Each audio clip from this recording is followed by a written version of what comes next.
training program, international training program.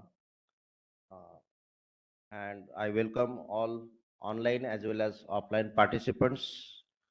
We have with us the dignitaries, Associate Dean, today's Associate Dean, Dr. S.D. Ingole sir, our speaker, Dr. Mangesh Bhide sir, our PI and Head of Department, Dr. Jhende sir, all co-PIs and all participants. So, as our Honorable Director of Research, sir, Dr.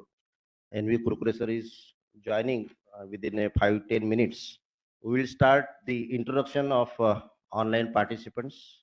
So, I request the participants, please, those who are offline here, one by one, just you tell your name and your department, your designation, department, and in which area you are working. So I request, I will just give my introduction first. I am Dr. Vilas Vaidya, working as assistant professor in the Department of Veterinary Public Health, uh, and I am the co-PI of this NAHEP CAST project as well as the co-PI of two other projects, ICR project, that is AICRP on PHET, and then monitoring of pesticide residues at national level, and I am the nodal officer for procurement cell also. Thank you. So good morning all. I am Dr. Uddhav Chaudhary. So I am working as Scientist C Deputy Director at National Institute for Research in Reproductive and Child Health. So I will be organizing your visit to the ICMR NIRSCS for different facilities like DNA sequencing, then BSL-3 facility, confocal microscope, electron microscopy, flow cytometry, whatever related to our course. So sir will also join us. So I am mostly, since I have completed my PhD in immunology from IVRI, I have BSc from Bombay Veterinary College, and currently I am working little different. Mostly I am working on metabolic diseases, obesity, diabetes, and maternal and child health. Good morning, sir. I am Dr. Pankaj Hase, Assistant Professor, Department of Veterinary Clinical Medicine, Ethics and Jurisprudence at this institute only, Mumbai Veterinary College. I'm working on anemia and blood transfusion. Hello, good morning. Myself, Dr. Sridhar Shirale. I am Assistant Professor at Veterinary College, Udhi. I am working on GI parasites in buffaloes. Sir, good morning. I am Dr. Srikant Kalwage, working as Assistant Professor at Veterinary College, Parbhani. And I am doing anthelmintic resistance studies at Parbhani. Anthelmintic.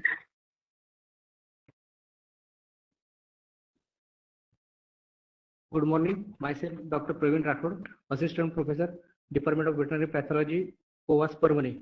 And my area of interest is aspergillosis in poultry.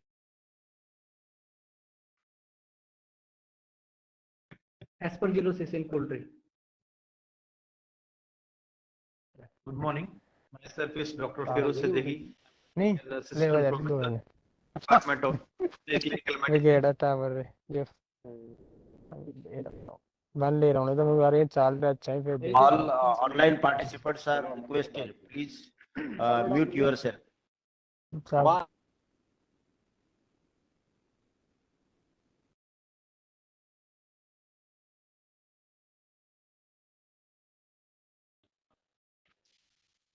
I'm working as the assistant professor in veterinary medicine, clinical medicine at Kovas Parbhani.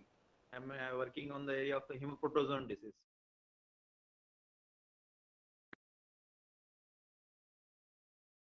Good morning, sir. I am Dr. Sudhakar Avankar, working as Assistant Professor at Kovas Udgir. I am working in the field of veterinary, poultry virology. Yeah. Good morning, sir. Myself, Dr. Sambhaji Chauhan. I am working as an assistant professor at Department of Veterinary Pathology, College of Veterinary and Animal Sciences, Udgir. My special interests are immunometric disorders of domestic animals. Good morning, sir. Myself, I am Dr. Pramod Mishram. I am working as an assistant professor at Department of Veterinary Pathology, Mumbai Veterinary College, Mumbai. My area of research is animal disease model development in lab animals. I'm also working as a co-PI on this NIAP FAST project. Thank you, sir. Myself, Dr. Palampalli Hirachen. I am working as a Deputy Director of Research of Farm as well as a Professor of Parasitology. My area of interest is immunodiagnosis of the different parasitic diseases. Good morning. Myself, Dr. Ganesh Savle. I'm Assistant Professor, Department of Veterinary Pathology. And my area of interest is poultry disease diagnosis. Poultry disease diagnosis. Yeah. Yeah.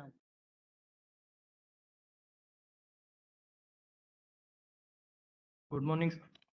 Dr. Jeevan Kesharkar, MUSC Microbiology, working as lab technician in Department of Medicine. Thank you. Good morning, sir.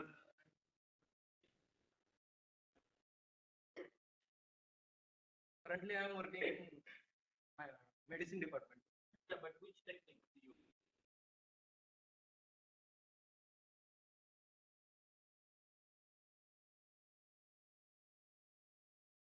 Good morning, sir. I am Dr. Bhupesh Kamri, working as Assistant Professor at Department of Veterinary Pathology, Postgraduate Institute of Veterinary Sciences, Akola.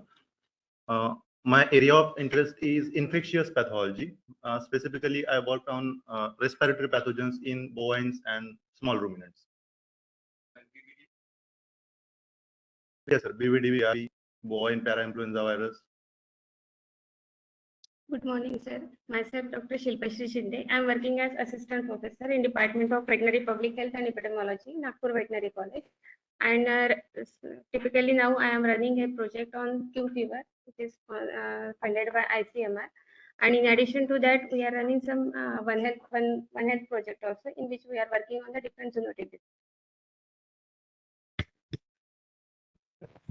Good morning, sir. I am Dr. Rahul Suryavanshi. I am working as Assistant Professor in Public Health at College of Animal Sciences, Udgir. Presently, I am working on detection of foodborne pathogens from foods of animal origin, and I'm also assessing their antimicrobial profiling. Thank you. Good morning, respected Associate Dean, sir, Dr. Ingole, Dr. Zende, sir, PA of this project, and Dr. Mangesh, who has come all the while to teach us and all. That will be very good exposure. This is Dr. Sandeep Chaudhary, Professor and Head at Nagpur Veterinary College, working with the Department of Veterinary Public Health and Epidemiology, sir. And my core area of interest is zoonosis, One Health. And recently, as Madam has said, that's an ICMR project we do have. And following the steps of Dr. Zende, of course, yesterday only I have received from NLM, sir, sanction order, which will be on food safety. So that will be another project in your, of course, hand in hand, we'll go together to work on this both the aspects, sir. And of course, we do have the niche area of excellence center on Center for Zoonosis, sir, wherein we dedicated that center, all the facilities for COVID. And I believe that was the first platform in India accredited by ICMR.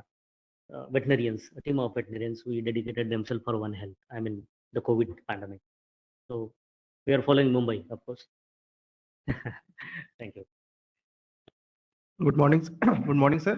Myself, Dr. Vivek Shukla. I am working as Assistant Professor, Department of Livestock Products Technology. And my area of expertise is quality of livestock products. And last few years, we are working on edible films and coatings. Good morning. Myself, Dr. Rajeshri Shivkumar Gandage. I am working as Professor Veterinary Microbiology. My area of interest is brucellosis and poultry mycoplasmosis.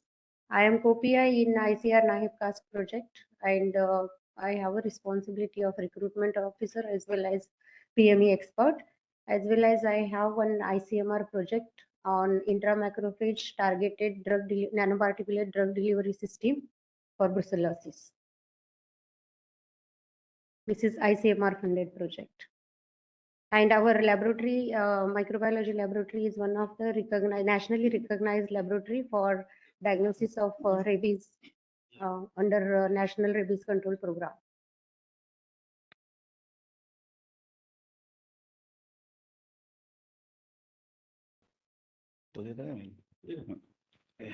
Good morning. I am Dr. Shailesh Shingole, Professor Veterinary Physiology here at Mumbai Veterinary College, co-PI of this NAHEP CAST.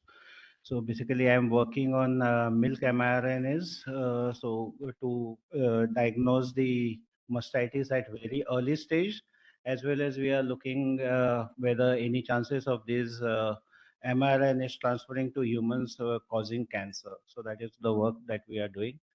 And right now I'm holding the charge of Associate Dean. Thank you. Good morning, everyone. Myself, Dr. Jhende, the PA of this NIAPCAS project. Our research area of interest is One Health, then zoonosis, and also the food safety measure, okay, and other allied subjects of the veterinary public health.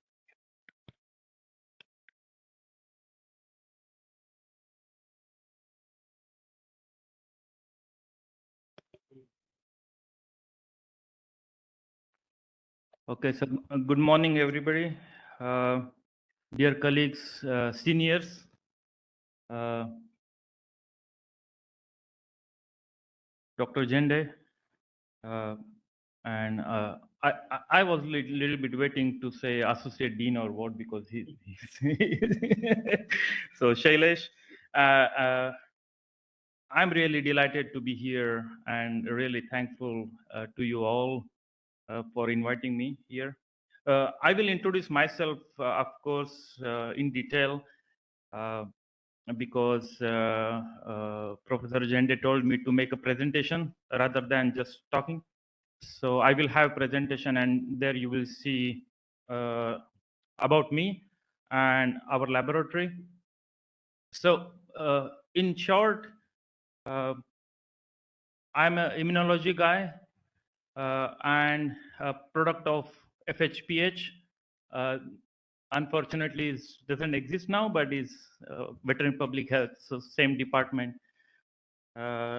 So I will cut it short to have more time for the presentation. Okay, so thank you once again for inviting me.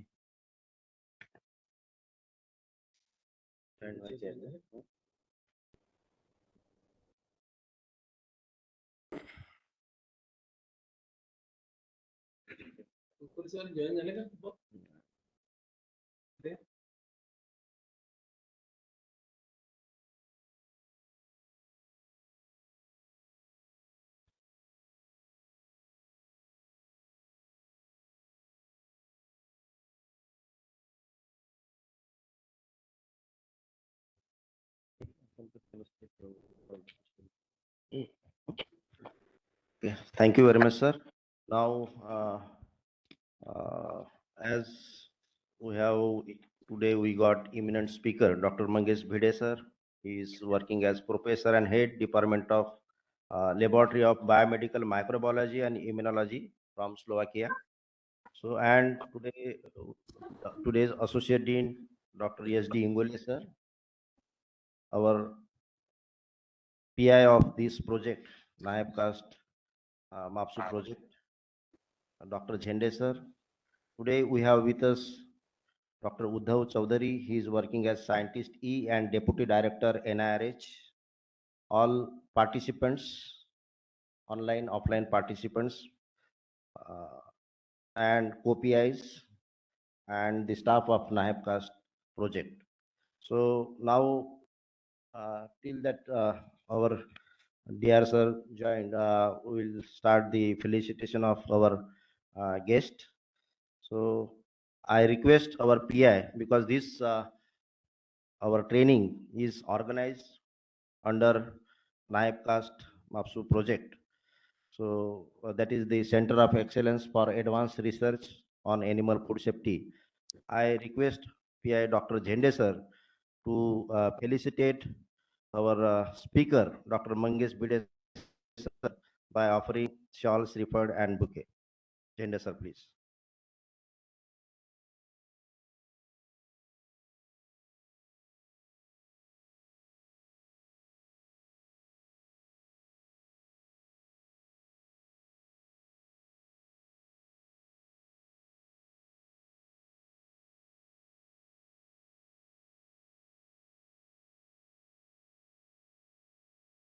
Also, I request PI Dr. Jhende sir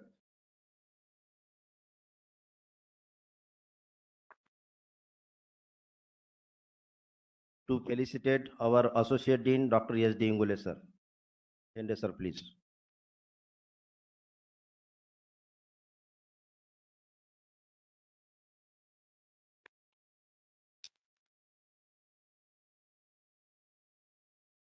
I request our Associate Dean Ingole sir to felicitate Dr. Uddhav Chaudhary, Deputy Director NRS, by offering bouquet as well as bag.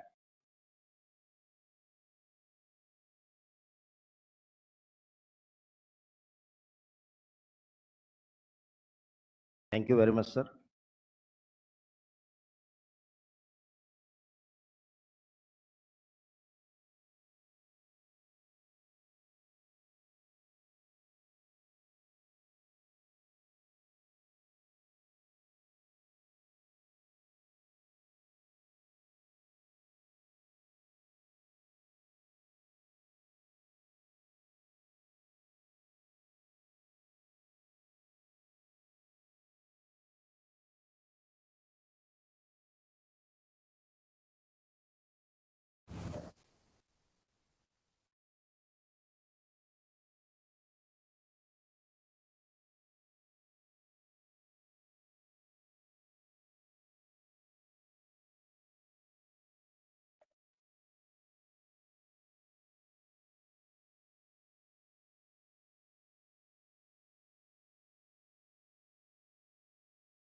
Faculties. Okay. Those are on offline. Mm-hmm. And online registrations are there 390. Oh, great. But more timing was given at 10:30, so that some of the people they have just left. Again, they are joining. Okay. So now it is 191. So by the time we can start, so they will be joining. I think in 10 minutes. Sure. Sorry for the delay from my side. Actually, I was in another inauguration in the morning. Yeah. Time coincides, and then there was some function at university. Yes, sir. Yes. Thank you. Thank you. Sir. Please start. Yeah. So once again, a very warm good morning to you all. Respected dignitaries, our respected Honorable Director of Research, Dr. N.V. Kurkure, sir. Respected Speaker, Dr. Mangesh Bide, sir. Of online and offline participants, faculties, students, veterinarians, scientists across the country. Today, in hybrid mode, we gathered here for the inaugural function of international training on advanced rapid diagnostic techniques for infectious diseases, organized in collaboration with the University of Veterinary Medicine and Pharmacy in Koshi, Slovakia, under ICR National Agricultural Higher Education Project, that is Center of Advanced Agricultural Science and Technology on Center of Excellence for Advanced Research on Animal Food Safety. I welcome on virtually our respected Dr. Nitin Kurkure, sir, Honorable Director of Research, MAPSU. I welcome our Associate Dean, Dr. S.D. Ingole, sir. I welcome Dr. Uddhav Chaudhary. He is Scientist E, Deputy Director, NIRH. I welcome once again our PI, Dr. Jende, sir, all the faculty members from MAPSU who are present over here, and all the online participants. I welcome all the co-PIs and staff of NAIPCAST project for this inaugural function. Now, as you know that in the era of infectious diseases, epidemics, new emerging diseases are coming, and for that we require the advanced, effective, readily available diagnostic techniques. So that's why this very important international training is organized for enhancing the skills, competence, and knowledge in amongst the different scientists and the researchers and students. So that's the need of an hour. So now I request our PI, Dr. Jhende sir, to brief about the importance of the training program. Jhende sir, please. Okay. Good morning, to Dr. Vaidya. Respected Dr. Kurkure sir, chief guest of the today's program and director of research, MAPSU Nagpur. The guest of the honor today is Dr. Gurone madam. She's on leave because she is sick, and so our acting associate dean, Dr. Ingole sir, then all the co-PIs, all the participants from the different constituent colleges of the MAPSU, and all my departmental staff. Today, this program is organized in collaboration with the university. We have already signed the MOU for collaboration of the education and research and the teaching activities to be conducted in between this both the universities, MAPSU and the University of the Veterinary Medicine, Pharmacy, Kosek, Slovakia. And the first kind of the activity we are going to start today. So that is the capacity building of our staff, those who are working in the different veterinary colleges in MAPSU. As you know that as a part of the One Health, and we already experienced this COVID-19, and there are many events of certain emerging and non-emerging diseases. So for that reason, we have to have ready for the what are the pandemics happening. Okay, with the strong technology development or the diagnostic methodology development, and we have to be ready to provide the guidance to the national, regional, even the global level authorities. And for that reason, we have to have our staff should be compatible, and that infrastructure development at various veterinary colleges and the institutes, and also the collaborations with the foreign universities also, in order to develop competence, okay, and our capacity building of the other faculties in that region. So whatever the emerging and re-emerging diseases outbreaks are there in our country or globally. So for that reason, we have to develop certain new technologies with the help of other latest technologies are available. Not it is not possible right now. So what are the already existing methodologies we can use that for the identifying certain emerging organisms or their origin. So for that reason, you have to have certain new techniques like ANGS or the other bioinformatics or the other DNA-based technologies we have to have. And with that intention, our authorities of university, Dr. Kukreshwar is very behind for that. So we have to have, develop our competent faculties so that they can face any problem. Okay, that is why we are working with even also the state government, the animal husbandry departments for combating or controlling the diseases now that disease which is happening in the various regions of the across the Maharashtra state and also the country. So for that reason, the first activity we are undertaking with this MOU, and Dr. Bide is our student.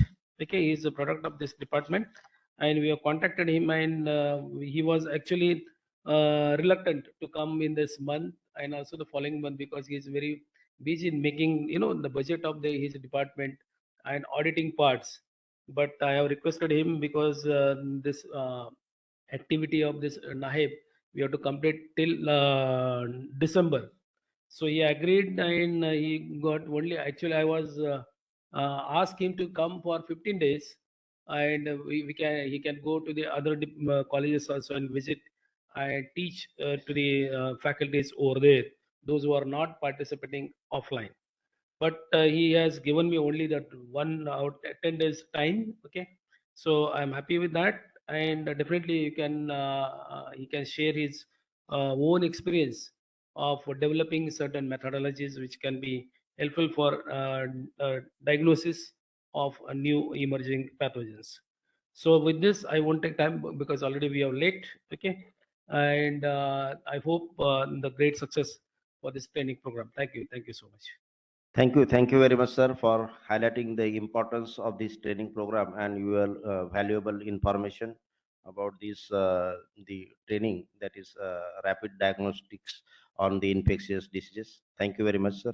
Now I request today's guest of honor, Dr. S.D. Ingole, sir, our Associate Dean, Mumbai Veterinary College, to address the participants. Ingole, sir, please. Thank you, Dr. Vaidya. Good morning, respected Director of Research, MAFSU, Dr. Kurkure, sir. Today's this training program speaker and art trainer, Dr. Mangesh Bide, my friend and alumni of this college, and the PI of this NAIPcast, Dr. Jhende sir, the co-PIs, Dr. Rajashri Gange, Dr. Vaidya, Dr. Shukla, Dr. Uddhav, and Dr. Sandeep Chaudhary, professor from Nagpur Veterinary College, VPH, and all the offline participants of this MAFSU and the online participants. A very good morning to all of you. I welcome you all for this training program on advanced rapid diagnostic techniques in infectious diseases. So as we know the importance of these infectious diseases and looking into the scenario of the changes in the environmental changes. So as the global warming is coming up, so you can see that new diseases also coming up with that. And it will be a challenge for everyone, not only as a veterinarian, but also for the, if you say, even towards the medical side. So it's a challenging thing, and so we have to come up with new techniques to diagnose various diseases. Simultaneously, with this One Health program, we have to see that how these new diseases which are emerging and it is being carried to the humans. So to diagnose these, and very important tools are required, novel tools are to be come up, and that's why this training will be a very useful program for all the veterinarians who have joined offline and online. So I hope that you take this opportunity and see that you get maximum, you come out with maximum knowledge, take maximum knowledge from this training program. And I am very much confident that Dr. Mangesh will be very much vocal about it. He will have a good interactive sessions with you all, and it will be a good takeaway throughout for your future with this novel rapid diagnostic test. With this, I give my best wishes on behalf of MAFSU and Mumbai Veterinary College, and best wishes to this NAHEP team for successfully organizing this program. Thank you. Thank you so much, sir, for your valuable guidance and the providing the encouragement and the good information about this training program. Thank you very much for your valuable support and cooperation. Now I request respected Dr. N.V. Kurkure, sir, our Honorable Director of Research, MAPSU Nagpur, as sir is as a chief guest of this function. So I request him to inaugurate and give your remarks to the participants, please. Good morning, all of you. Can you listen me? Yes, sir. Yes. Yeah. Yes, sir. Good morning. Associate Dean, Mumbai Veterinary College, Mumbai, our expert faculty and overseas faculty, Dr. Bide, uh, all PI, all co-PIs, and all the participants. Good morning, all of you. Uh, First of all, I thank Dr. Bide for accepting our invitation to be an overseas faculty for the training. I know the situation everywhere globally is not that conducive, but still he could manage. So from university side and from your alma mater side, that is Mumbai Veterinary College. I thank you for accepting our invitation and coming over here to teach our faculty and students. This you may be for the online participants and for Dr. Bide. This is a very ambitious project of Government of India, ICR NAHEP CAST. In this, we have to train the faculty and the master degree students for the latest technologies which are available globally and create the human resource for the future needs of the country in the area of the animal husbandry or veterinary science like that. So for this very ambitious project has been sanctioned, and we are lucky to grab this project and implement it at Mumbai Veterinary College. Because of COVID, somehow this project in initial phase could not be taken up very fast. But after we could control the COVID, the project has taken a momentum and we have progressed a lot. Somehow international trainings were lagging behind, and Dr. Jende and all his team is working on it. So they requested you, and we want a good faculty like you.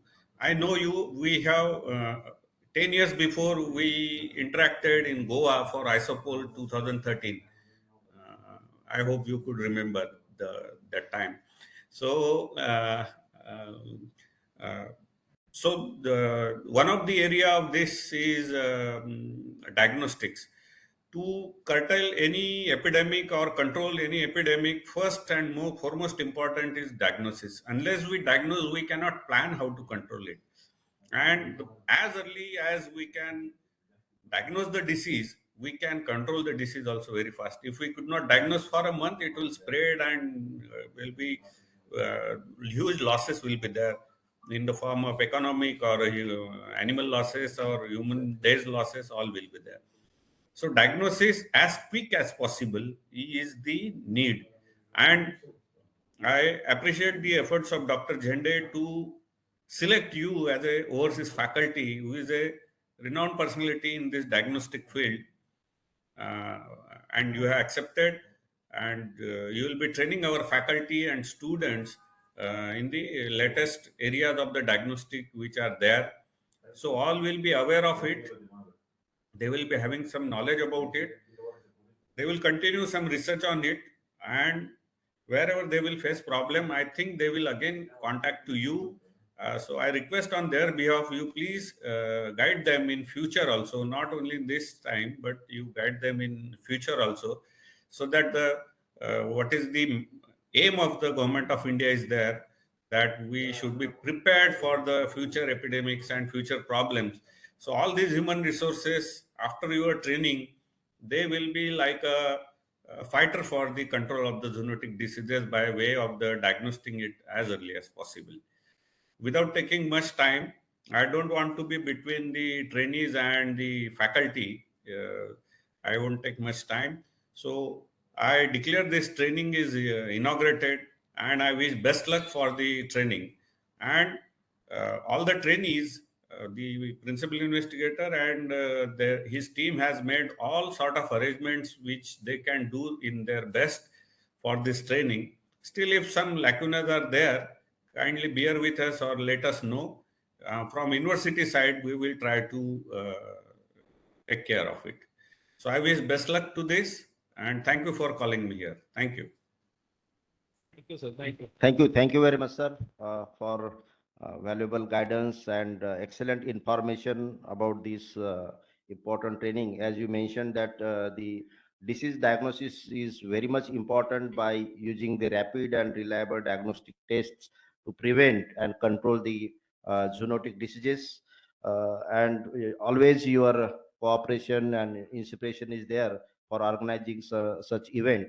Although you are very much busy, but still you have spared, because yesterday sir was with us and he has asked about the details of the readiness about the training program. But sir is busy in today's 2 3 meetings are there, so we have requested sir, but still sir is now online. Sir has addressed us for the participants. Thank you very much, sir, for your valuable guidance to us. and your always support and inspirations. Now, I assure you, sir, definitely this training will be beneficial to all the participants. Thank you once again. Now, I request Dr. Rajashree Gandage Madam, Professor of Microbiology and co-PI of this NIAPCAST project, to propose the vote of thanks. Patil Madam, please. Thank you, Dr. Vaidya. Very good morning and warm welcome to all. Today, on the occasion of inauguration program of international training on advanced rapid diagnostic techniques for infectious diseases, organized under ICR NIAPCAST Council in collaboration with the University of Medicine and already ఎన్నిసార్లు కూటే చేయి కొరకే చేయు All participants, online participants are requested, please unmute. Please mute your mic, please. On behalf of Maharashtra Animal and Fishery Sciences University, Nagpur and Mumbai Veterinary College, Mumbai, I extend a very hearty vote of thanks to all the dignitaries, speaker, staff, students, and participants across the country for joining us and making this training possible and memorable. First and foremost, I would like to express my sincere gratitude to Chief Patrons Dr. N.V. Patil, Honorable Vice Chancellor, Maharashtra Animal and Fishery Sciences University, Nagpur, and Dr. R.C. Agrawal, DDG Education and National Director, NAHEB, ICR, New Delhi, for their unwavering support and commitment in making this event reality. I would like to thank patrons of today's program, Dr. Anuradha Agrawal, National Coordinator, NAHEB Cast ICR, New Delhi, Dr. S.V. Upadhyay, DI and Dean, Faculty of Veterinary Science, MAFSU, Nagpur, Dr. A.U. Bikane, Director of Extension Education, Dr. P.G. Vasnik, Dean, Faculty of Dairy Technology, MAFSU, Nagpur, for their constant support and guidance. I would like to take this opportunity to thank the chief guest of today's function, Dr. N.V. Kurkure, sir, Director of Research, Maharashtra Animal and Fishery Sciences University, for his ever enthusiasm to grace the program's motivation for organizing such trainings and addressing the participants. I thank the guest of honor of today's function, Dr. Shailesh Ingole, Acting Associate Dean, Mumbai Veterinary College, Mumbai, for his constant support, help, and encouragement for organizing such trainings. I thank Dr. Uddhav Chaudhary, Scientist E, Deputy Director. I express my sincere thanks and gratitude towards our distinguished speaker, Dr. Mangesh Vide, Professor and Head Department Laboratory of Biomedical Microbiology and Immunology, EVLF in Kosice, Slovakia, for accepting our invitation to conduct this international training program. It's our pleasure, sir, to have you here and listen to your sea of knowledge. I thank Dr. Uddhav Chaudhary, Scientist E, Deputy Director, NIRRH, for being present over here and gracing the function. I appreciate the painstaking efforts taken by Dr. R.J. Jende, Principal Investigator of ICR, NAHEB CAST Project and Course Director of today's training, for coordinating and executing the whole training program for benefiting the participants of diverse field across the country. I also extend my thanks to the organizing secretary, Dr. V.M. Vaidya, Dr. R.V. Gaikwad, and co-organizing secretaries who have taken efforts for organizing this training program. I appreciate the efforts taken by program coordinators and co-coordinators and whole team of Veterinary Public Health Department. I extend my thanks to all the participants across the country who have joined and attending this training program today. Thank you, one and all. Thank you very much. Thank you very much, madam, for nice vote of thanks. Now, I think with the permission of chair, I declare this today's inaugural program is over. And now, as Mangesh Bede sir he will give the introduction and detailed on about outline of the course. So before that, we will, for online participants, we will share the pre-assessment pro forma. So you have to fill up an email. We will provide the email ID also. So you have to fill up that pre-assessment test, and then you have to submit. We will give 20 minutes time for the pre-assessment, and for offline participants also, hard copy, we will give the pre-assessment pro forma to you. Thank you once again, all of you.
Yeah.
So, one announcement for online participants. Uh, as per our schedule, uh, about the different topics to be covered today. So there is little change in the scheduled program because, as you know, that in Mumbai today is holiday because of the Handi program. So that's why what our organizing committee. There was a little bit German, then Slovakia, Slovak, Spain, Spanish, Croatia, Croatian, and then some year I was in Brussels, so either French or a little bit English. So my English is as poor as it was, and pronunciation is a bit different. I'm trying to be Indian now, but the pronunciations are completely different. For example, I see here Calvin Schwab is father of modern veterinary epidemiology. So you may pronounce him Kevin or something, but we pronounce Calvin. And Schwab. Schwab, you know what is Schwab? Schwab is rural. Yeah. So, for example, we have here Batya or Bata. So we say Batya. We have here Skoda, Skoda car, Skoda, Skoda. So the pronunciation is Skoda. So yeah, there are different pronunciations. I'm trying to be more Indian, and let's see. Okay, so I will start. as you see over there, do you see all online and in presence? Yeah, in presence, you see here the mouse, the cursor is not moving, unfortunately. Yeah. Now it's fine. It's fine. Wait, will not happen with this? So offline people, do you see the first slide? At the online. Okay, I presume that you say yeah, and then so I'm going to represent today my university, which is University of Veterinary Medicine and Pharmacy, which is in Košice, and the laboratory is a collaborative research center between the university and Institute of Neuroimmunology, Slovak Academy of Science, and to online participants. yeah. So online participants, can you hear me? They are muted. Yes, sir. Yes, sir. Okay. Yes, sir. Thank you very much. Thank you. Yes. Can you Yes, see sir. the slide PowerPoint presentation? Yes, sir. Yes, The first sir. slide. Okay, thank you very much. Super. So, and now we have become official partner of ICGB. I will explain you in short in a while, in some minutes. So, as name indicates, the Laboratory of Biomedical Microbiology and Immunology. So we work mainly on the interaction between microbes, bacteria, and viruses, and host. So how host interacts with the microbes and vice versa. So a little bit about me. In 1999, I finished my master from FHPH department in then Bombay, now Mumbai. Then I went to Slovakia and I finished my PhD in 2004, which was a bilateral PhD program between Slovakia and Spain. So 1.5 year I spent in Slovakia and 1.5 year in Spain. And then I applied for the postdoc, that is Marie Curie fellowship, which is regarded as a prestigious fellowship in Europe. I got that fellowship and I finished my postdoc between years 2005 and 2007 in Carlos III in Madrid, Spain. And then I came back to Slovakia. There were several reasons. The main reason was girlfriend and now my wife. In 2008 and 2015, I joined as a scientist in the laboratory. Although this is department, we don't want to change the name. Is laboratory. It looks laboratory small lab, but is really huge lab.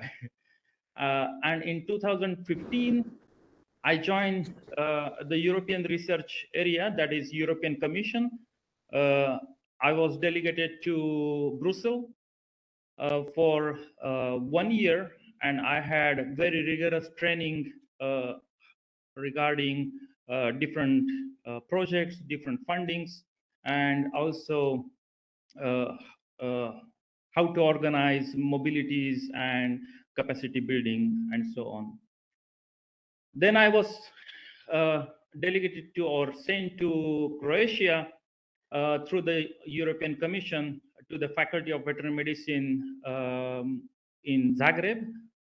So during 2015-2018, we established a protamic laboratory of 15 million euros. And then when I finished the establishment of the laboratory, I came back to Slovakia and joined as the head of the department. And since 2021 till today, I'm also governor of International Center for Genetic Engineering and Biotechnology. So if you know, this is really great institute or institution. The main center is in Trieste in Italy, but India has taken a big part in this institution, and third laboratory is in South Africa. So it is International Center for the Research or Advanced Research. They are working mainly in infectious diseases, disease diagnosis. They played a great role in the pandemic of COVID and so on. For us, for Indians, the DBT is spending a lot of money in this ICGB, and governors, they select the candidates for the mobility, and we also give various scholarships to candidates from India, Italy, and Asia as such. So this is in short about me. Where I am or where we are located. So as you see here, this is the old map of Czechoslovakia. And then this country divided into two countries, Czech and Slovakia. And this is the only country in the world where they divided and there was no fighting at all. So they are like brothers. So this revolution is called as Velvet Revolution. It was not like India, Pakistan, no way. And still we have collaborated research project and so on. What is the reason of partition? Before World War, it was a different country. It was separate country. And when the communists came, they united. And then when communists went away, or when Berlin Wall fell in 1991, then communism was going down. In 1992, all these countries were separated slowly. So this is Slovakia over here. And you can see here in the map, this is Slovakia, Hungary, Austria, Czech, Poland. Just to give you an idea, we are here, the question says here, 10 minutes by car, I'm in Hungary. 40 minutes by car, I'm in Ukraine. 1 hour by car, I'm in Poland. And 4 hours by car, I'm in Vienna. So I can go to any country actually by car.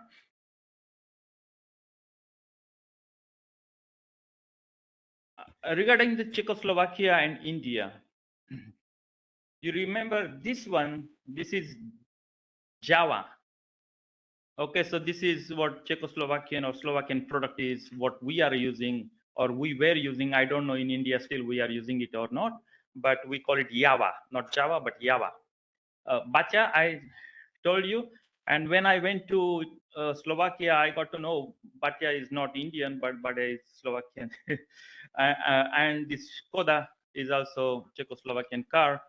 Skoda is PT actually. And in our army, we have Tatra. This is a Tatra truck. So they are from the Slovakia, made in Slovakia. So with this small introduction regarding myself and the country as such and where we are located, I'm going to tell about Laboratory of Biomedical Microbiology and Immunology. So in 2008, we were a really small laboratory, just one room.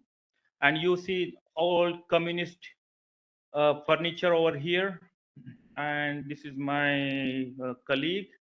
And then now, when I came back from Croatia, we are now located into very big institute. The whole floor is ours, and now down floor are the storehouses and electron microscope. And also here we have our own guest rooms for the foreigners, but now they are occupied with Ukrainian immigrants, children and ladies. This whole here, Yeah. So in lab, what we have accredited laboratory for SARS-CoV-2, dengue, rabies, West Nile virus, tick-borne encephalitis, mycobacteria, and Q-pure Coxiella. Then we have laboratories, 5 laboratories, where we can work with genetically modified organisms. So we can modify those pathogens We can modify E. coli. We can modify, for example, Leishmania, Pichia or Pichia pastoris. We modify bacteriophages. We modify or we produce pseudoviruses like COVID pseudovirus, and it is really important. This pseudovirus is important in disease diagnosis for the antigen test. Then we modify genetically neuroinvasive pathogens, and we also modify eukaryotic cells like human cells. So for all of these, we need a good laboratory which is accredited by European Union.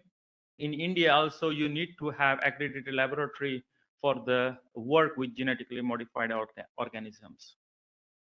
And then we have non-GMO laboratories, DNA sequencing, mass spec, protein production facility. We have huge protein production facilities, that is production of antigens for the serodiagnosis and antigens for the therapy. Then DNA manipulation and so on. So, and now we have, since 1 year, we have, since COVID actually, we have a BSL-3 facility, biosafety level 3, where we do the genetic manipulations and disease diagnosis of COVID. So this is inside the BSL-3 lab. This is entrance of the biosafety level 3, where you have passed through autoclave. And then we have a really good facility for the proteomics, protein identification, pathogen identification, biotyping, or biotyping of the bacteria actually. So we have this ultraflex, and we have the biotyper, multi-mass spectrometer, and we also have robotic arm for biotyping. So when you have different colonies on the plate, it will pick the colonies automatically and it will type, and at home you can have the results actually. So then we have two sequencing machines. They are Sanger sequencing machines, and we have two FPLC. They are high throughput like HPLC, but we use it for the protein production, antibody production, and a purification of DNA for the diagnostic purpose, aptamer production. Then we have in vivo imaging system. This one is Lycor, and then we have real-time high content microscope, which is confocal, and which is real-time as well. So it can make thousands and thousands of photos, maybe 1 week, 2 weeks, every 10 minutes, every one hour, as you wish.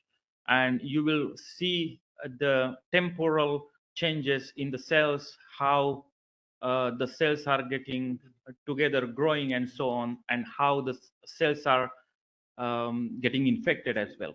Yeah, we not only diagnose, or we not only study the host pathogen interactions, but we also produce different therapeutics, and that therapeutics we see where they are biodistributed, and for that we need in vivo imaging system. So these are very few machines. What some interesting machines I have put here. So this is a laboratory, and all our other laboratory, DNA manipulation, proteomics, SDS page, and so on, looks like this. And we have typical structure for the cell culture, phase display, and so on. And last but not least, we have farmhouse, where we have llama alpaca or Vicuña pacos. These animals, as you know, all are from the Latin America. And these animals are very interesting. We use them for the antibody production. You will see later. They're really interesting.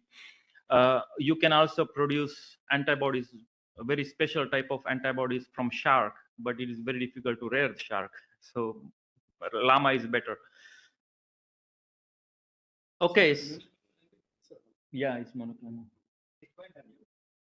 No, is camelid and family. So actually you can have camel as well, but it's very difficult to sustain in the cold weather. This is from the cold weather. So this is in nutshell what our laboratory is about, or how much it is getting funded from different sources. So we have 5 different funding sources. First is national agencies. One project can go up to 2 million euros, up to, right, from 100,000 to 2 million euros. Then we have structural funds. So structural funds means European structural funds. One project can be 10 million euros. Then cost action. This is very interesting.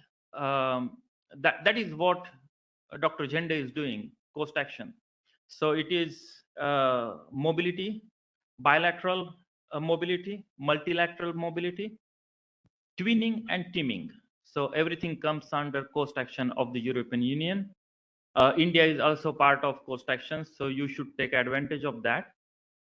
And then we have bilateral projects like our researchers go to Portugal, Portuguese researchers come to us, same like I came over here. Then we have prestigious European project, EFSA, European Food Safety Association, Framework 6, Framework 7, H2020, and then ICGB. India is part of H2020, so you can be a partner of our projects. So here is in nutshell how much we earn in last 10, 15 years. It really is multi-million business over there. Research is regarded as a multi-million thing. It is not like we are spending the money, but we are investing the money in the population or in the society. So research is regarded as really high value, something investment. And when COVID started, the money was just flowing to us in millions. And without any tender, money was coming, and we were purchasing instruments without any tender. So we wanted, for example, sequencing in 1 week. Sequencing was there on the table. So, and then the laboratory also has some commercial activity. Whatever we are producing knowledge base, based on that we are also producing and selling recombinant antibodies, recombinant antigen. Both are for the diagnostic and therapeutic applications. Then we also produce large peptides. We have our own plasmids. We don't sell it, but we give it as a gratis, as some cooperation or like that. Then we produce different functional proteins. For example, insulin. So we can produce insulin, and then DNA sequencing, classical Sanger DNA sequencing. So from all these activities, we earn, our budget is around 300,000, 3 lakh euros per year.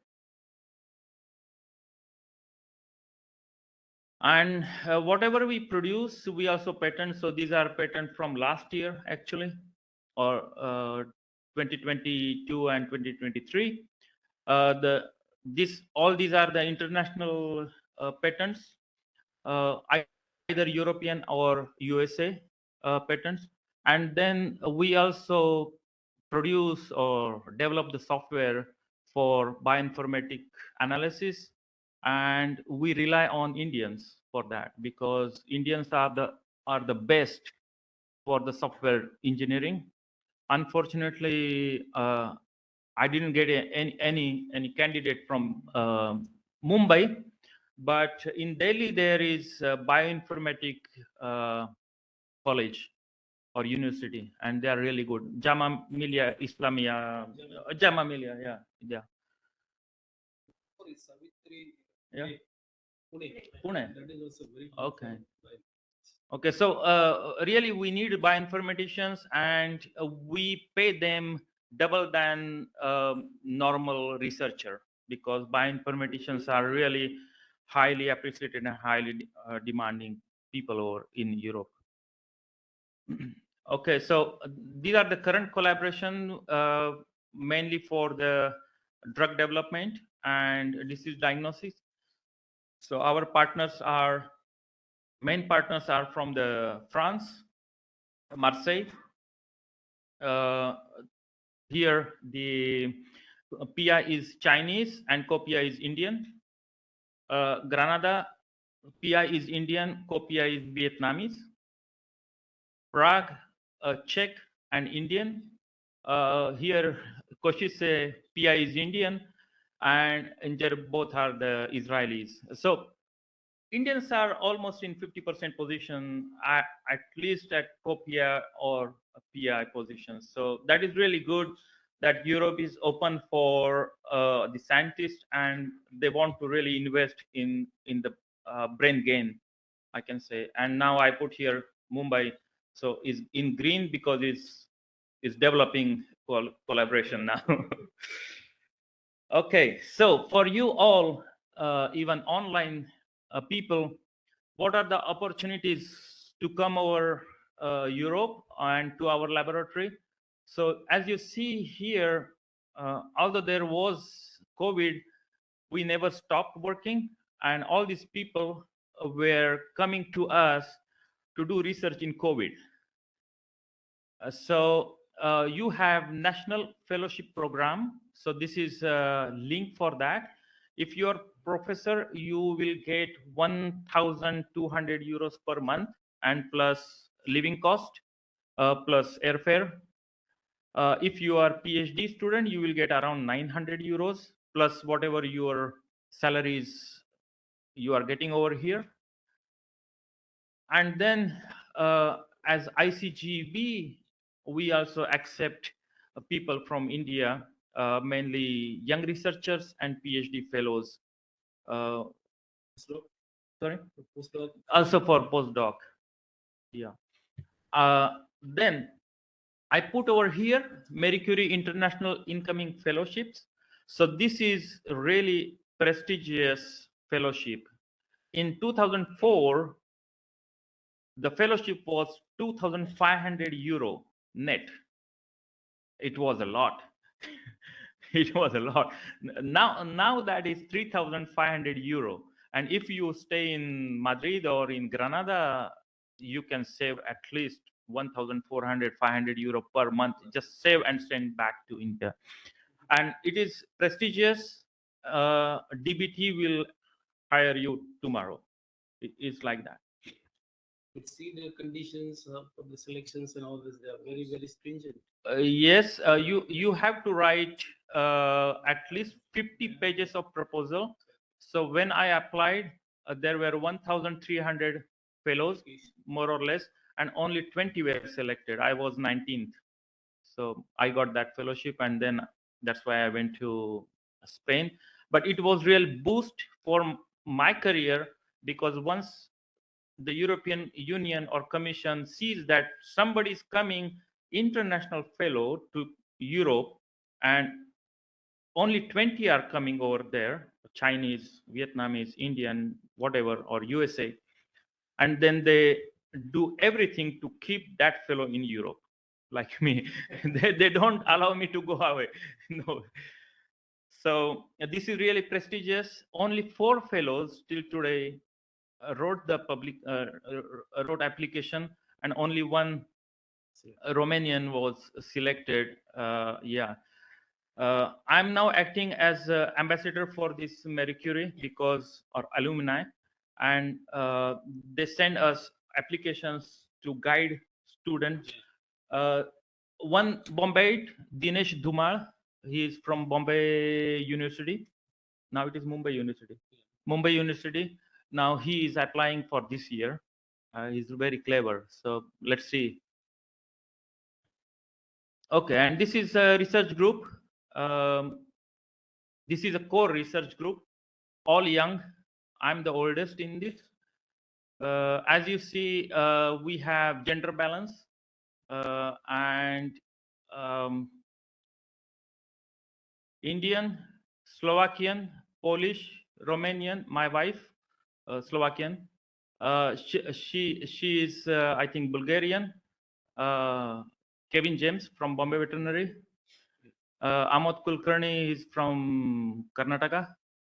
And these two are young from Bratislava. So we are a multicultural group over there. We don't have here all fellows because we went for the trekking over there. Yeah. Okay, so let's talk about research now. Okay.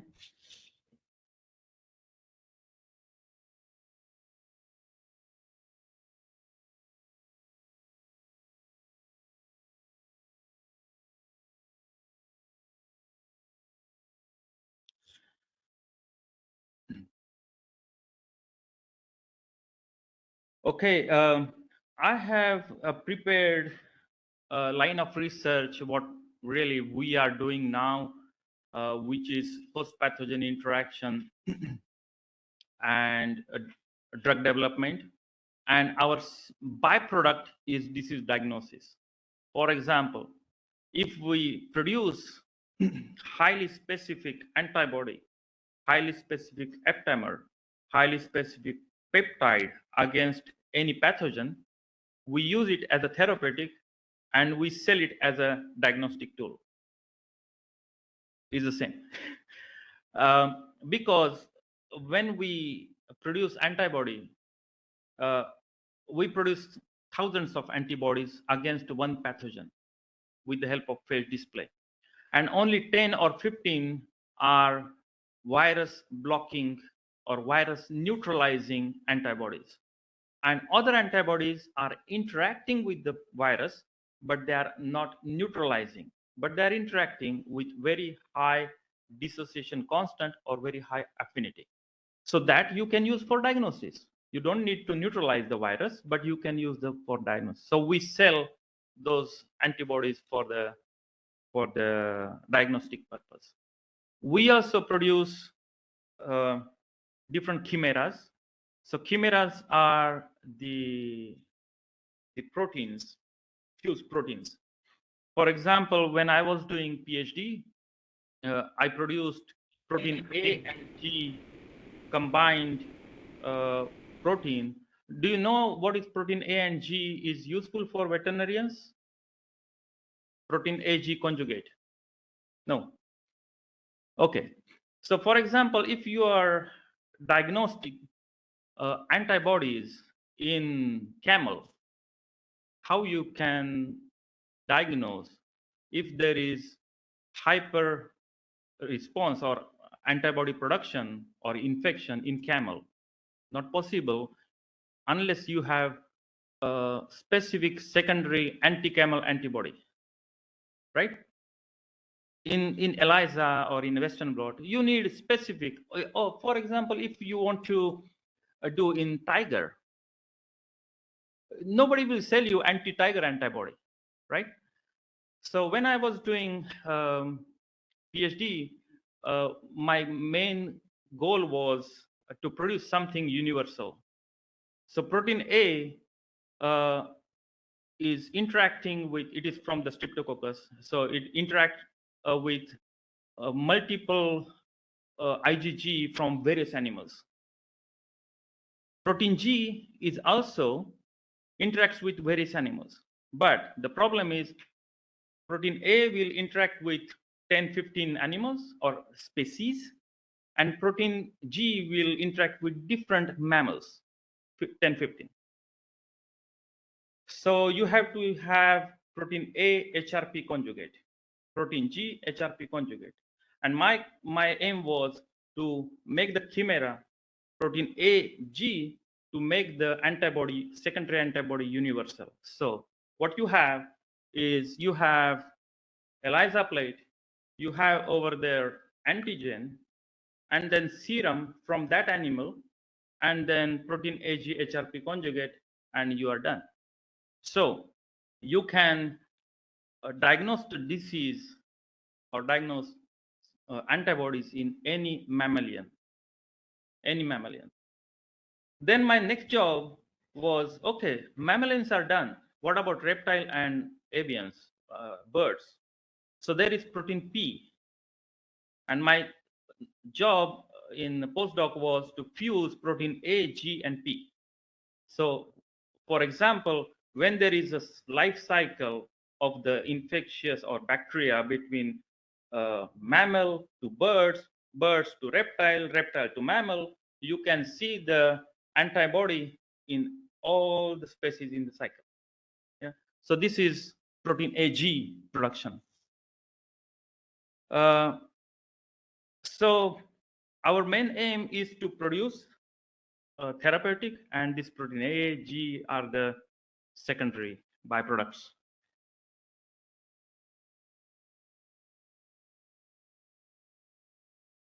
Not working.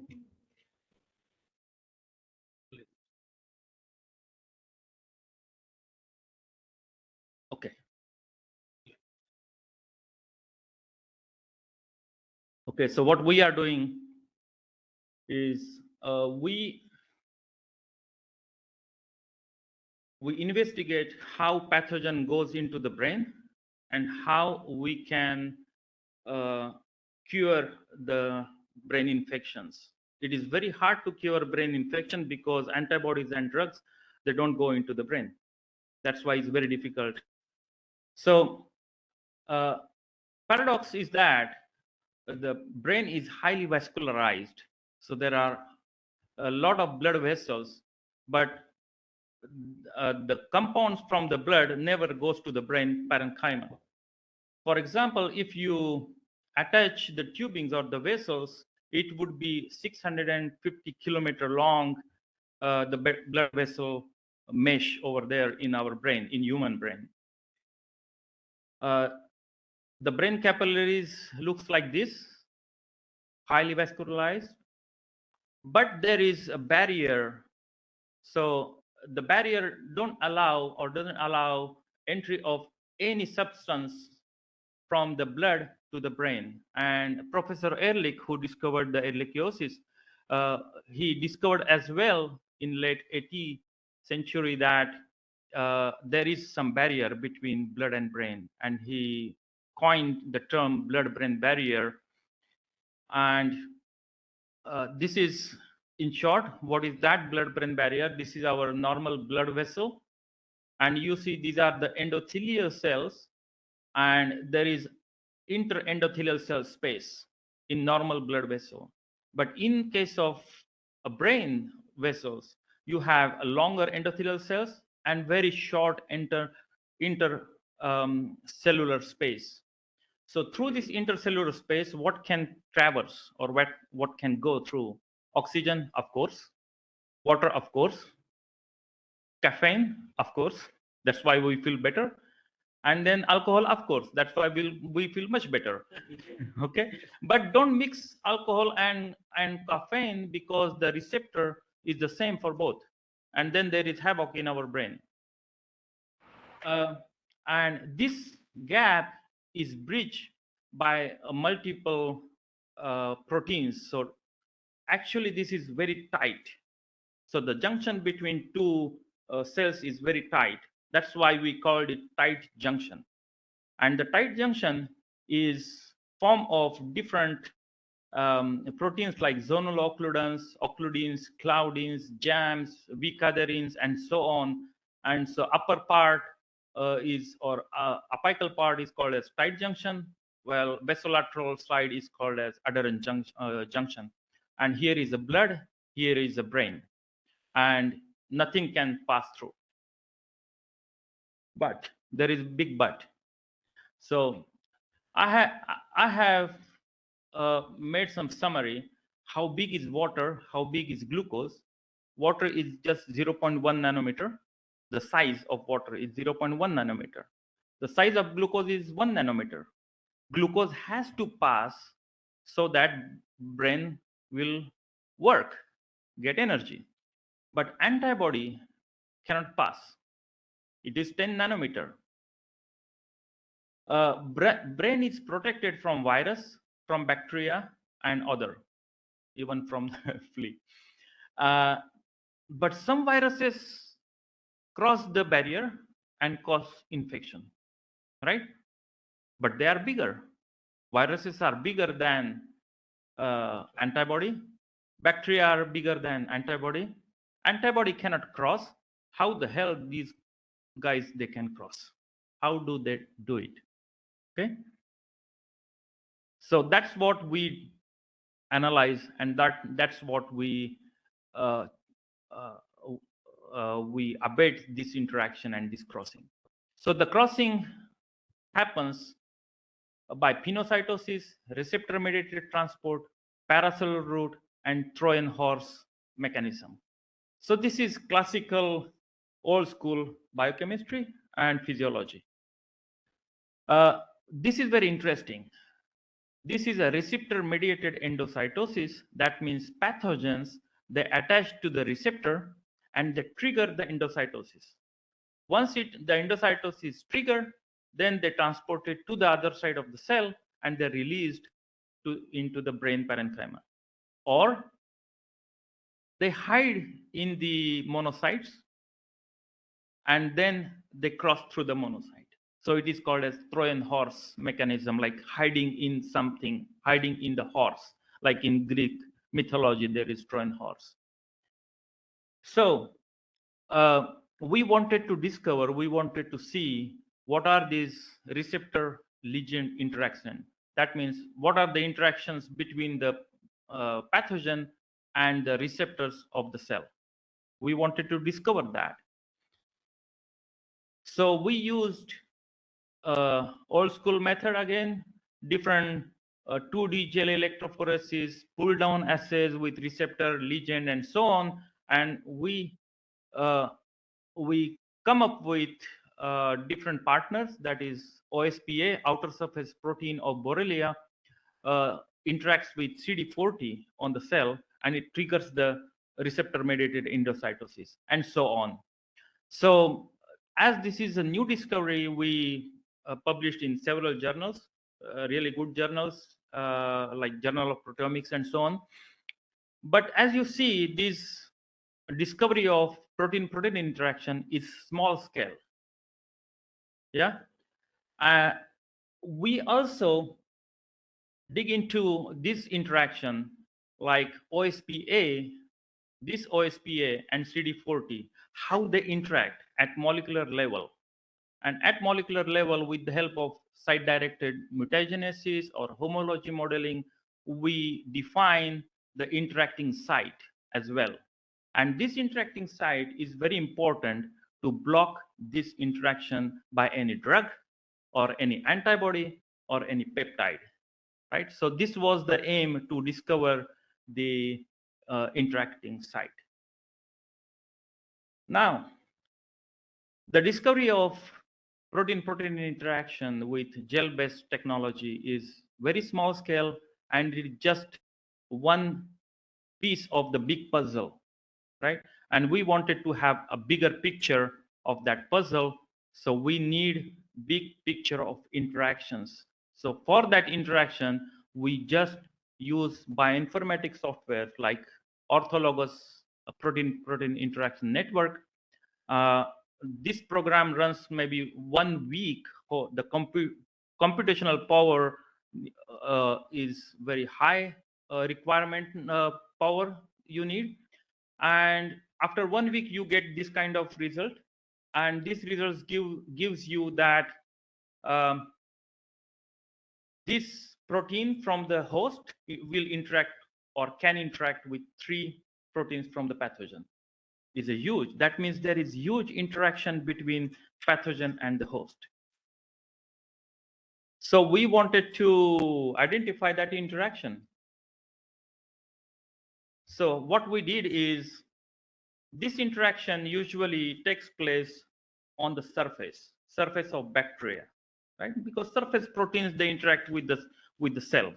So we biotinylated the surface. For example, here is Streptococcus.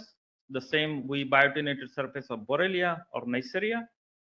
And then after bioaccumulation of surface proteome, we digest we made the cell lysate. So you have a cell with protein with biotin, and that whole proteome was incubated with the cell lines like this, and whatever was interacting remained there, and whatever was not interacting was washed off, and this complex was picked up by streptavidin, and this streptavidin, biotin, and our protein complex was taken, and each protein, each receptor, each ligand was identified by mass spectrometer. So we come up with really big data, that is nearly 20 to 50 proteins of each pathogen we identified that can interact, that is necessary for the pathogen to make the infection. So several proteins were unknown. It is very time consuming to study all the interactions. Once we studied all the interactions, we wanted to dig into how these pathogens trigger the immune response in the cell, how the cells respond to these pathogens, how our brain cells respond to the pathogen. So for that, we did transcriptome analysis. What we did is we incubated the blood-brain barrier with different pathogens or their proteins, and then we isolated mRNA with NGS. We come up with the transcriptome of the cell against each pathogen. And this is a picture. So for example, we came up with 11 millions of cDNA sequences, around 11,000 genes mapped. That is 11,000 genes we identified, and thousands of genes were up or down regulated. Very hardcore physiology over there was going on. And it was very difficult to digest and write paper on all this data. It would take maybe years and years to digest data. That's why we hire two Indians. Okay, come on, let's start software development. And in 3 years, they did their PhD and also developed the software to crunch all this data and to analyze transcriptomic analysis, quantitative proteomics analysis, quantitative microarray analysis, and so on. So this software is free of charge.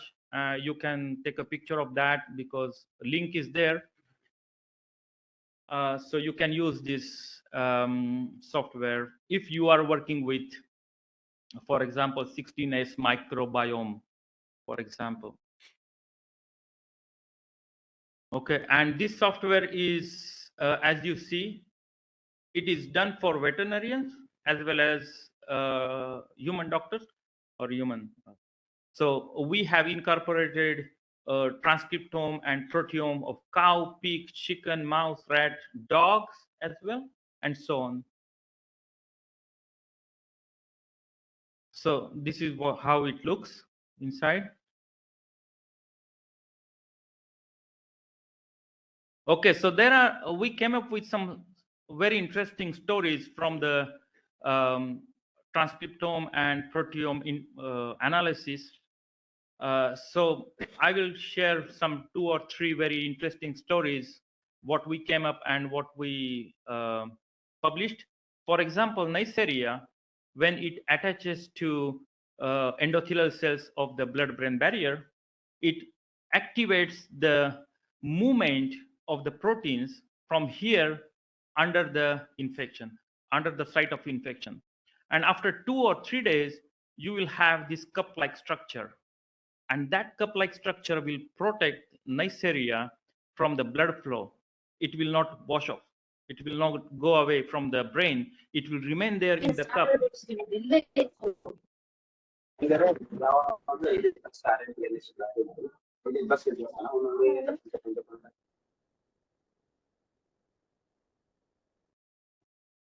Okay, so this cup-like structure we discovered.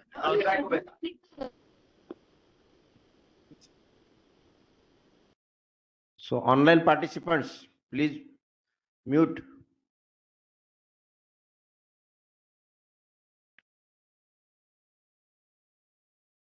The second interesting story from this all omic analysis, when Neisseria, what is this? Okay, when Neisseria makes cup-like structure over here, it triggers the cell activities such that it induces anoikis. Anoikis is sloughing of the cells from the basement membrane. And once there is sloughing of the cells from the basement membrane, the Neisseria can pass through the gate very easily into different organs and brain. So this was also published in Frontiers. Very interesting. Some proteins or antigens of the pathogens that degrade RNA, mainly ribosomal RNA. So when there is degradation of ribosomal RNA, for example, 18S or 20S, there is no energy for the cell and cell die. Then, for example, Borrelia, it fools the cell. For example, it attaches to the cell wall. This is a Borrelia, attaches the cell wall, and then there is a cell start to produce matrix metalloproteases. So proteases that will degrade these proteins in the tight junction. So once there is degradation of the protein, Borrelia can cross very easily from the blood to the brain. Then some viruses like West Nile virus, tick-borne virus, Castanor forest disease virus, and so on, they fool the whole immune response of the cell, and they suppress the immune response. I will not go in detail, but because of the suppression of immune response, there is no interferon, and then virus can infect the cell or brain very easily. So, in nutshell, for this part of the presentation, pathogens are very clever. They fool our cells. They use Trojan horse mechanism. They digest tight junction. They build the cup-like structure. So, the winner over here is pathogen, unfortunately, and not human cell or our immune system. But how to treat the infection then? So there are several ways to treat the infection, to put the therapeutics directly at the site of infection into the brain, like just inject the therapeutics into the brain. So this is called as invasive method or convection method. But there is also other method like using a nanocarrier. So nanocarriers can be used to transport therapeutics to the brain or to the organs which are hardly reachable. So the best weapon nature has produced against infection is antibody. There is no doubt about that, right? But I showed you that antibody cannot cross the blood-brain barrier. Then how I can use antibodies to treat the brain infection? Why it cannot cross? This picture again I'm repeating because it is 10 nanometer. It is 155 kilodalton, the whole antibody. So what we need is a smaller antibody. So for that, we go back to the nature, and these animals like camel, alpaca, and shark, they have very typical class of antibody. This is called as heavy chain only antibody. So this is, as you see here, heavy chain and light chain. These animals, they have only heavy chain, 155 kilodalton or 10 micrometers, 5 micrometers. But very important thing here is this part, that is FAB part of the antibody. Okay, antibody has two parts, FAB and FC. Yeah, so FAB part of the heavy chain, if you remove everything, still it is identifying or binding to the antigen. Okay, and this part is just 14 kilodalton. Okay, so it is I will come back over here. So 10 nanometers, heavy chain only 5 nanometers, and only this part is 1 nanometer. So we go back, or we come down from big IgG antibody to the heavy chain, and then only VHH or FAB part, okay? And that we produce in our lab. So this we call it as nanobody, and this we produce with phage display. We immunize the animal with different antigens or different infection or bacteria. We also have established in vitro immunization. That means we immunize the B lymphocyte of the llama in the petri dish. This paper says about how to immunize the cells, not the whole llama, but just cells. So this paper gives the whole protocol of the immunization of the cell in vitro in laboratory. And these cells start to produce antibodies. Okay, so you see here, this is FAB part, and FAB part, the structure is like this. So this is CDR1, CDR2, CDR3. Those who are not aware of structure of antibodies, and each antibody has a framework region and complementary determining region, CDR1, CDR2, CDR3.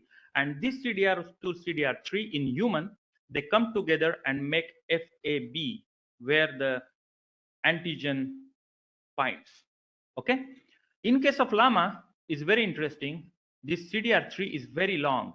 In human, it is short, but in llama, it is very long, and it doesn't need CDR1 and CDR2 for binding.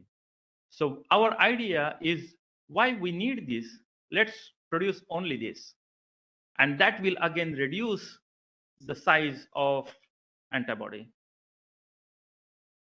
For the people who are in diagnosis or who want to use these nanobodies for the diagnosis, very big advantage is that, you know, the antibodies you need to keep in the freeze, right?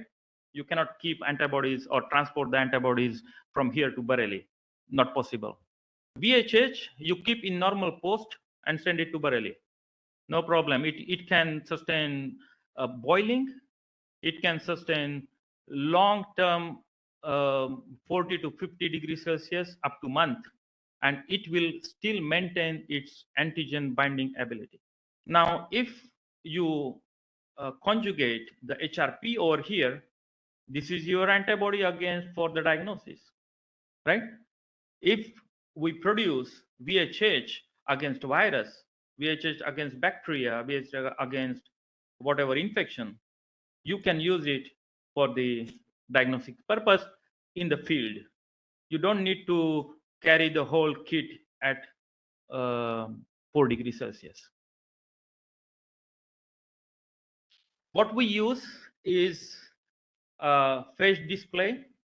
I don't know if you are interested in phage display at all, because this technology gives me thousands of different clones of antibodies against one pathogen, thousands. And you can use any for the diagnosis.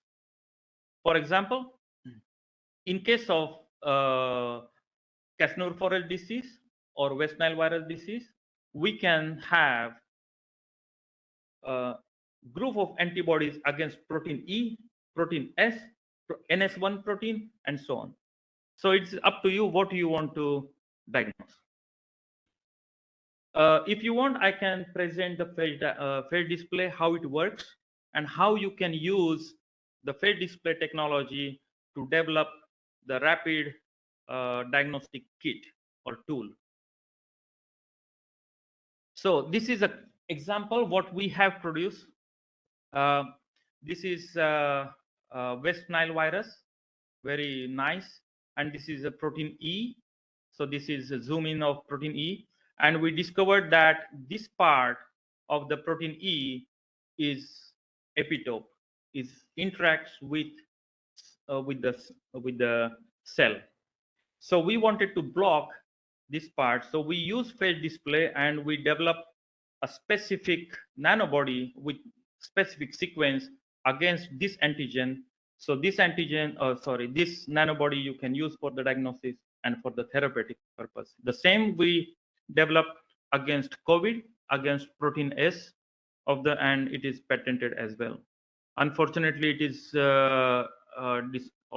developed very late, and by the time we developed, the beta was gone, and Omicron came in. So again, right from the beginning, yeah. So this is summary. What we produce or what we have is against different infectious diseases, right from the bacteria or viruses. We have different antibodies. So these are the recombinant monoclonal nanobody. CDR3 only we have produced, and different specific peptides we have produced, which can be used, and some of them we are selling. So again, we have all these nanobody peptides, and we have produced for therapeutic purpose. But still, there is one drawback. They are stable outside, but they are not stable in the serum, because smaller is the protein, faster is the degradation, right? So we need to stabilize it. So with all these partners, we are working since 2018. We are working on the nanosystems, how to stabilize and how to transport this kind of nanobodies or drugs into the brain. So idea is simple. This is a dendrimer, is a nanobody, nanoparticles.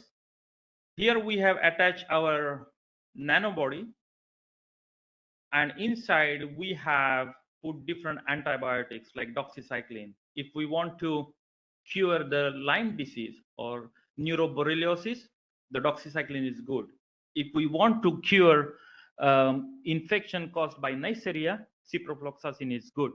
So, for example, if we want to cure Streptococcus pneumoniae, which is also causing neuroinfection, ciprofloxacin is good. And we are working on the Listeria. It goes into the brain and what it makes. So we are now working with Listeria as well. So we also seen that the pathogens, when they interact with the receptor, they induce the receptor mediated endocytosis. So this protein is very interesting for us. So we took this protein, attached to the nanosystem. So what we have is the nanosystem attached with specific antibody. Inside is antibiotic, and this will trigger the crossing of whole payload from the blood to the brain. Okay, you got the idea. So this idea will be picturized here. You will see here the nanosystem will attach thanks to this protein. It will activate the endocytosis. The nanosystem will go in. It will pass the blood-brain barrier. And once in the brain, it will accumulate where the infection is thanks to the specific antibody. And this whole nanosystem has shelf life of 24 hours. After 24 hours, it will start to disintegrate. And once it starts to disintegrate, the doxycycline will release and it will cure the infection. Okay, so this is the idea, and that idea we realized in 2022 and 2023, and we patented. The last patent was this patent, European patent, what we developed against Lyme disease. So pathogens are smaller and smarter than what we thought, and we need to learn a lot from them actually. So we learn a lot from them, and that's why we constructed a device and we use their proteins to cross the blood-brain barrier and treat the brain infection. So with this, I conclude. And this picture is real-time microscopy. This is 2-photon real-time. You know all 2-photon microscopy? No. So 2-photon microscopy is like confocal microscope, but in vivo. Confocal, you have in vitro cells. 2-photon microscopy is in vivo. That means you inject the fluorescent Borrelia or bacteria, and you scan how it goes into the brain. So this is a brain parenchyma, and see how the Borrelia is going inside. Okay. Thank you.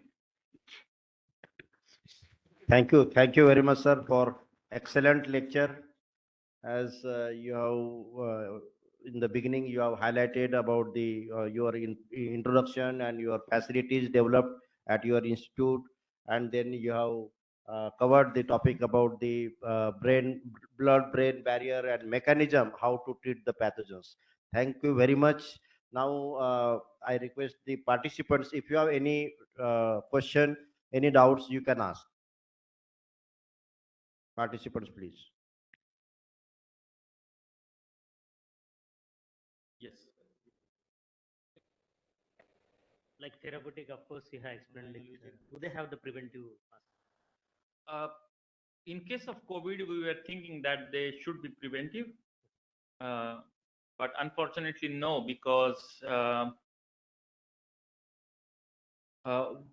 preventive means when the infection is in blood, we don't need to care much because normal antibiotics can cure it. Our main focus is only on the brain. So the whole nanosystem is not necessary for prevention. Only antibiotics are okay. And only neutralizing antibodies are enough to prevent. You don't need to have the whole nanosystem for that. So whatever nanobodies we have produced, we are stabilizing those nanobodies with different polymers. I didn't present over here, and that could be used for the prevention, but we are not working on that.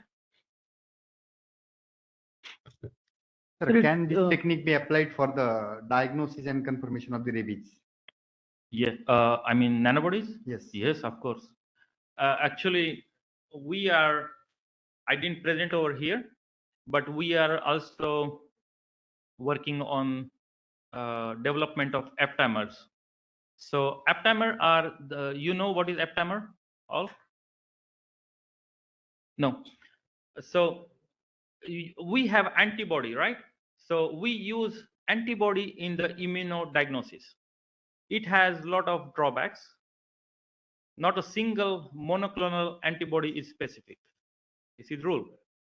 You can use, yes, but and the dissociation constant can go to -10⁻⁻⁷. So the highest dissociation constant of the biotin and streptavidin is -14. So you see how less is affinity of the antibody. Why the dissociation constant of streptavidin and biotin is very high? Because it's like this. It's key and lock structure. The biotin is small, streptavidin is bigger, and you cannot pull it out. Never. So the same physical structure we want to produce, and that can be produced from DNA, because protein is rigid, DNA is flexible.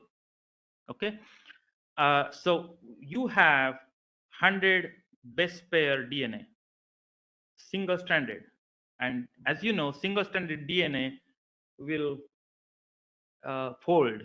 Okay, is natural, and the folding is dependent on the sequence. Okay, the one nucleotide changes, the folding changes, and that folding makes a key lock structure. Okay. Now you have antigen and you want to detect that. You need a smallest something, and that is a DNA, that is aptamer. And that this Kevin was developing aptamer, and he was also successful in conjugation of DNA with FAM or chlorophore. So what he did is he took rabies virus, which was killed or formalin killed, and as well West Nile virus and dengue virus. So he was working on 3 different viruses, neuroinvasion, and he developed the aptamer DNA against all these 3. The dissociation constant went up to -10, not -7, -10. So very less dissociation constant, that means 10 raised to 10, you need a very small amount of aptamer, very small amount. Aptamer is very stable, and aptamer is very cheap. It's very cheap in that you can order the single standard DNA for in Europe it is 8 euros. You cannot purchase in 8 euros antibody. Impossible. So Kevin is developing still. So aptamer are used for the development of rapid diagnostic kits and very strong, very sensitive diagnostic kits. And aptamers are highly specific because his key lock. So it's very available commercially. Yes, aptamers? Yes, yes. Aptamer. No, rabies diagnostic kits. No, diagnostic kits based on aptamer, no. But diagnostic kits based on nanobodies, yes. Because nanobodies were discovered by Belgian researchers first, and they are now also selling and patenting and so on. So yes, you can purchase nanobodies from Sigma, no problem. Nowadays, since 2-3 years, yeah, you can purchase, and it's very cheap. We produce nanobodies in milligrams from 50 milliliter of E. coli. It is nothing. We don't need animal for that. All is very interesting and very exciting, sir. So also, are you working on this Alzheimer or schizophrenia kind of some brain disorders? My laboratory, no. But I think you have seen our web page or no? Yeah, so the whole group of researchers, 30 researchers in Bratislava from our institute, they are developing or they have developed monoclonal antibodies against Alzheimer, tauopathies. But we are the separate group working on neuroinfections, and they work on neurodegeneration. Sir, actually in protein-protein interactions, basically your focus is on therapeutics, isn't it? Yeah. So apart from therapeutics, the rest goes for maybe diagnostics. Yes. So how do you decide like which interaction can be a very fit for diagnosis? Like what's the criteria? I mean, there can be 10 interactions again. Criteria are speediness of the interaction, and that is governed by the dissociation constant. And the dissociation constant also governs the concentration you need in the diagnostic kit. For example, if you have produced very highly interacting antibody, that means you need very less in the kit. If you need very less cost of production. So that is the main criteria for, and one more is specificity. So what we do in phage display is pre-adsorption. That means, for example, we want antibodies only against West Nile, but not against tick-borne encephalitis or dengue because they are from the same flavivirus. Yeah.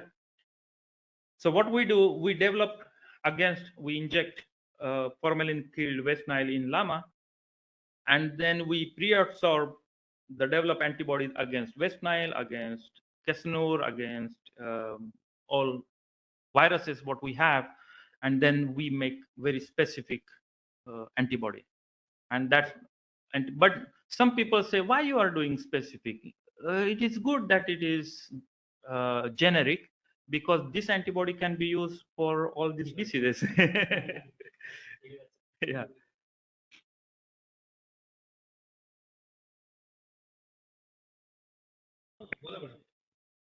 Yes, Mike. Because an online people also. Okay. Yeah. Sir, as you have mentioned about the nanomedicine and its shelf life is for 24 hours only. So after release of the drug, is there any residual effect of nanobodies inside body or outside the body? Yes. Big. Very good question. Yeah. How I can present?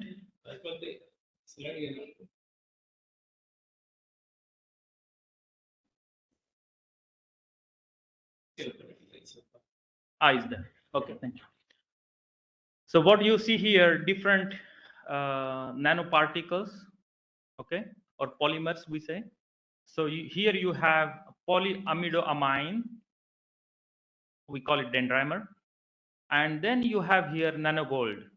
So there are tens of Indian researchers working on nanogold. I don't know why. We are fond of gold, actually. That's why. So the difference, and this is a liposome. Okay, so see these three structures. Nanogold is rigid, is inert, and it remains in the body. If something is rigid and inert, how it can excrete it from the body? Only through the urine, maybe. But once it goes in the brain, very less chance of getting out. So I come to your question, whether it remain there or gives any problem. And then I link your question with his question, that whether we work on Alzheimer or neuroinfections. There are two types of neuroinfections or two types of pathologies. Alzheimer and, for example, rabies, or for example, Neisseria infection. In case of Neisseria, have you seen Neisseria infection? It is in babies, in kids, and it lasts 2 days. Babies start to show the symptom, third day is died. Alzheimer, yeah.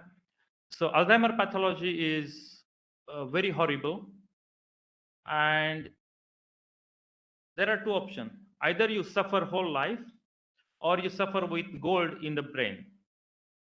Okay, so this kind of therapies can be used at the last stage, or the stages where they are irreversible. So what is better? You have to choose.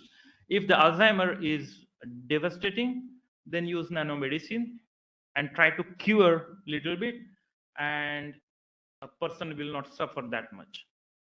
In case of Neisseria, you can save the baby. In case of Lyme disease, is the same, lifelong, and person want to die, because every day is like constant. So in that case, nanogold can be used. So there is, you have to choose. I would suffer with disease, or nanogold, somewhat I will little bit suffer. In case of dendrimer, it's safer, but dendrimer is degraded in 24 hours in the brain or in tissues, and it causes sometime renal failure problems in the kidney and so on. So that has not been studied yet, because there are thousands of different dendrimers. And what I told Dinesh Dhumal from Bombay, he's putting on that Marie Curie to develop different dendrimers. And the toxicology or pharmacokinetics and dynamics study has to be done for each dendrimer. Yeah. So answer to your question is, it's safer side, but you have to study. And I will come to the third, liposome. The liposome structure resembles to our cell wall, right? So this is a cell wall, typical cell wall. So if you use the liposome, it could be more safer. It will not have more detrimental effect. So if we use liposome for preparation of nanostructure, it will be easier, but the conjugation of different nanobody or different components is harder in the liposome. Okay. Very good question, actually. I didn't explain you all these nanoparticles. But Indians are like crazy in nano, and they're in Pune. A lot of researchers are doing some quantum something. Yeah. Yeah. Some extract of silver and gold, and then they are conjugating. Yes, nanoparticles.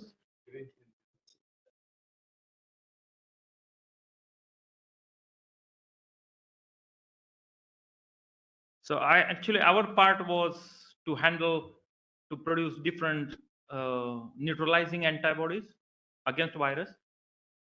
And French partner, they are developing all these nanocarriers. And then we come together and conjugate what we have.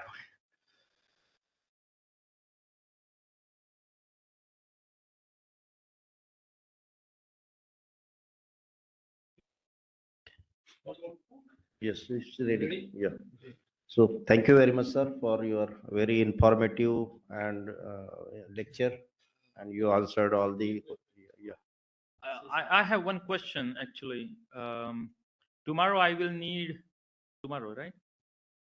Tomorrow I will need the board and pen, because tomorrow I'm going to present the primer design. Yeah. Okay. And I don't know how many people are here in present. Yeah, but how many of you are designing primers?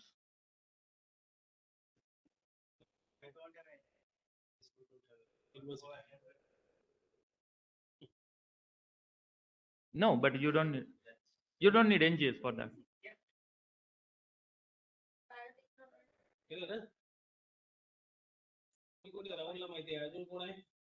Mhm.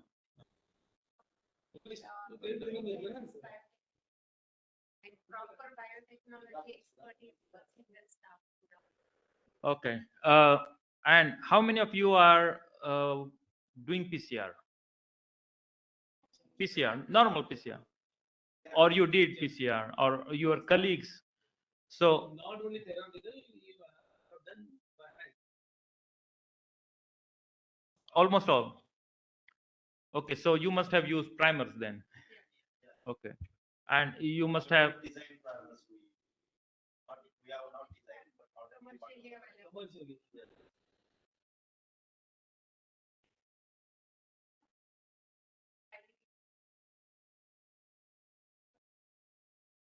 How much it cost?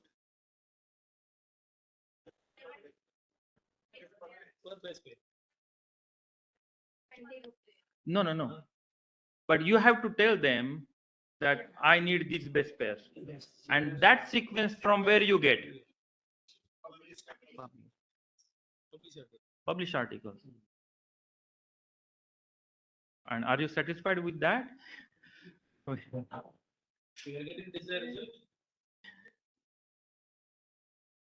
Not all the time. Yes, yes, yes. Yeah, because tomorrow I'm going to present primer design for classical PCR, then real-time PCR, then reverse transcription PCR, cloning, OE-PCR, and maybe nested PCR. So I would like to know what else you need from that, apart from that, and how deep I should go, because I can present you details of each nucleotide. So importance of each nucleotide. I don't know if you need it. So if tomorrow, if you get bored, then you said, okay, sorry, that I don't need, and then skip. I will go to. But believe me that if you have your own primer, I have one article published by me and Dr. Thakurkar on paratuberculosis. So we developed primers, and it is highly cited. Yeah, so people around the world, they are using our primers and citing us. So in Europe, you are judged not by papers. How many papers? I have 100 papers. Who cares? Citations. Okay, citations. They always see what is your citation index. So that's why we are pushed to make something new. So to make our own primers and so on. So I don't know if it will be beneficial for you at all. If no, then I can go to some, really? Okay, perfect. So we inform to all the participants, sir. Yeah. No questions. Questions are not there. And also, as per your instructions, sir, we inform to all the participants that they have their laptops, as well as we inform them to download the software, Genius Pro software, because that is required. Yeah. Do you have a laptop with you? Yes. Try to install the Genius Pro, which is really amazing. I was fighting with other softwares, but last 10-15 years, I'm using only that Genius Pro. It's really amazing. I use it for genomics, I mean DNA, RNA, protein, and NGS as well. Okay. So tomorrow is primer design. I will keep it short and tight, but again, if you get bored and it will be really a lot for you, then we can go directly to hands-on. Hands-on, yeah. Thank you. Yeah, thank you very much for excellent information, sir. Now we'll stop here for the lunch, and for afternoon lecture, we'll continue tomorrow. We'll meet tomorrow, online participants. We'll meet tomorrow at 10 o'clock. So, thank you. Thank you once again. Please.